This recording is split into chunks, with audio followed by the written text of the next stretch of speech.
We're back. 3 topics to discuss today. We'll try to move through them quickly. Let's first talk about, I'll call them the 4 main influencers of Marx Cards. They are Mojo Autographs, Sasha T, Card Collector 2, and Rolling with FD. I believe 2 of these guys handled the crisis situation with Marx Cards fairly well, and their response was decent, and I believe 2 guys didn't. Let's start with the 2 guys who didn't really respond very well to the Marx Cards crisis, and that was Sasha T and Mojo Autographs.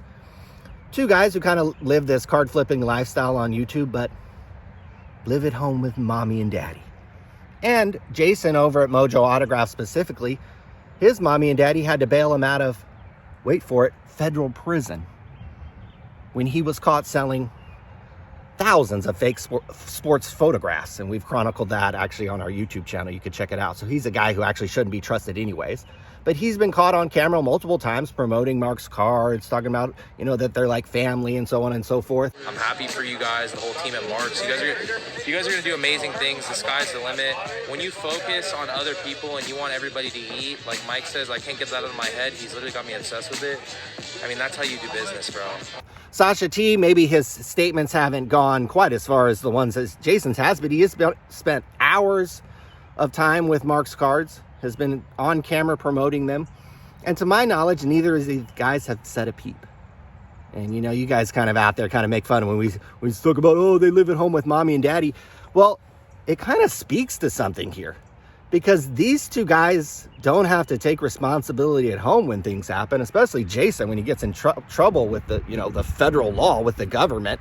His parents are there to, spend $18,000 and get him to rat out his buddies and hire a lawyer for him and bail him out of prison.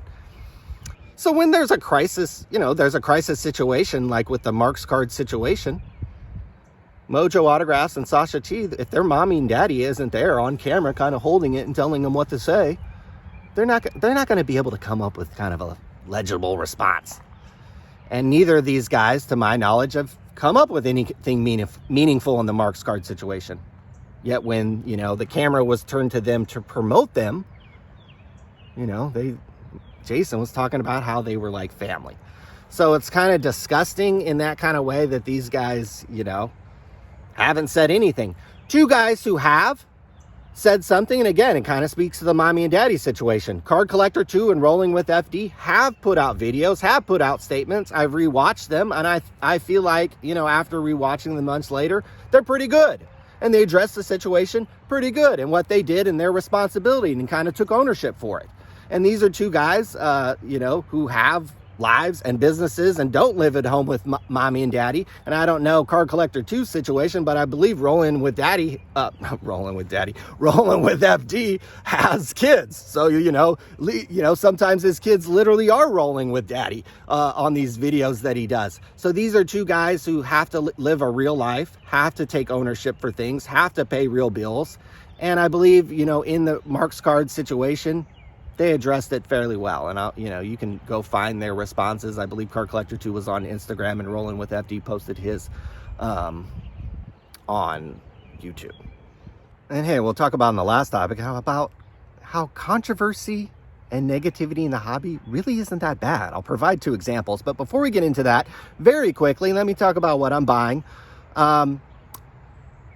Talked about on one of these videos how I'm always constantly buying cheap, low-graded slabs. These are slabs that are like $10 and under. I sold 12 over on Alt yesterday. I'll zoom in and so you can see the names of the people I'm selling. No, not F1, not WWE, not soccer, not some big hot name. Again, we're talking about Jared Culver, Rui Hachimura, Thon Maker, Jacob Eason. These are guys, are ice cold and people you haven't thought of in a long time. These are all cards that I bought cheaply, sent over to Alt, priced, make a margin on it, and move on. Again, sold a dozen yesterday, and shoot, if I could up that and maybe sell 30 to 40 to 50 cards of these per day, I'd start to really have something. So that's what I'm kind of moving toward. But so I'm constantly buying these cards and sending them over to Alt.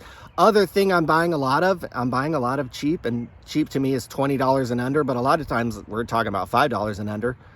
Trevor Lawrence rookie cards. Hey, this guy was a #1 pick in the NFL draft. I think there's a scenario where he ends up being pretty good. And some of the downside risk on some of his cards now are pretty low. I mean, even if he flames out, some of these serial numbered rookie cards of his are pretty cheap.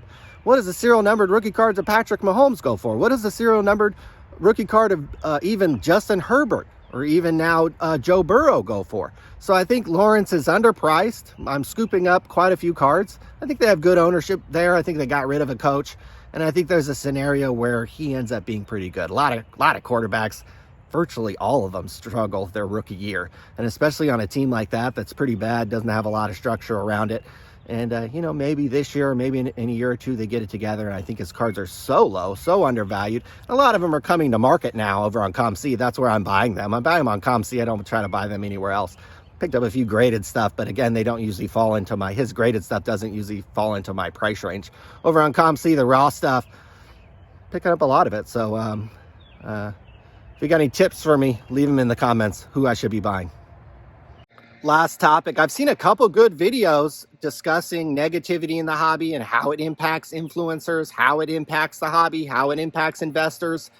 I want to kind of give you a little different perspective and provide two examples that I think negative stories, one very recent, that I think drive card prices and that actually drive people to collect and to invest in cards.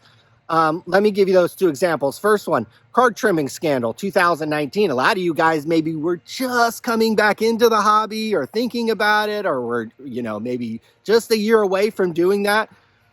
And I can't tell you, me and my brother were some of the only people besides the guys on the Blowout Forum talking about this stuff. And our website was getting tens of thousands of hits per day. I mean, these videos don't get any kind of views compared to the amount of traffic our website was getting for 4 or 5 months there during the card trimming scandal, day after day after day. And I was getting hit up all the time by the Washington Post, ESPN, the Atlantic, this website, this so-and-so person. And I can't tell you how many reporters and how many random people I talked to that were shocked to learn how expensive sports cards had become. They couldn't believe that a Derek Jeter rookie card that they may have had owned at one point was now worth $90,000. And the fact that people were taking the time to trim these cards and press these cards and scoop these cards and recolor these cards, that they were taking the time to do this to make money, kind of surprised them and kind of blew their mind and kind of opened their eyes to the sports card market, how big it had become, how big it was, how big it could get. And, those things, here's a negative story, negative scandal, that again, I can't count a conversation that I had with somebody who was a little new, a little green, but was just hearing about it from a Darren Rovell tweet or maybe something I had written on Sports Card Radio, and they couldn't believe how big the sports card world had become and how expensive cards had become. That's something a lot of people don't talk about. So it's knowledge like that, knowledge that you gain from a scandal, sometimes can have positive impacts on the hobby. So think about that, don't be afraid to talk about these things. A lot of you guys are so positive that people smell your BS and your positivity a mile away, that you just become fake because you're too positive. You're overly positive. You become kind of a yes man for the industry and an excuse maker. So don't run from the negativity. Don't run from the scandals. Talk about them, because it can educate people, and it can educate people who aren't even in the hobby and kind of open their minds and blow their minds. Second topic, very recent, the Logan Paul Pokemon scandal. You can't look at me and tell me that scandal hurt the Pokemon market.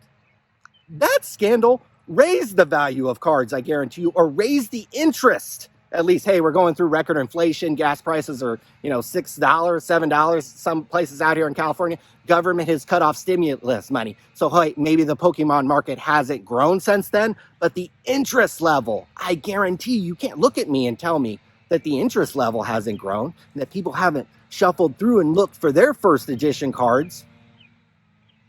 There's a scandal right there that has raised interest in the hobby. Yeah, there's some collateral damage with BBCE and Mealy Pops, but who gives a F about these guys? Who cares about them? They're just little small businesses that did something stupid. The same way all those influencers about Marx Cards. They did something stupid. It's okay to talk about them. It's okay to educate people. It can grow the hobby. It can blow people's minds who think cards are worthless, who think cards are like Beanie Babies and are stupid and should be thrown away. And they're like, wait, what? That Michael Jordan card's worth what? Wait, that Jason Dominguez card sold for $500,000? I never even heard of that guy. You know, that's what they're saying. So don't run from the negativity. Don't run from the scandals. They're good. Anyways, I've talked too long. Hope you guys have a good day. Got to get out of here before the rain. Peace. Sorry for the conflicting hockey messages too out there, guys. But what can you do?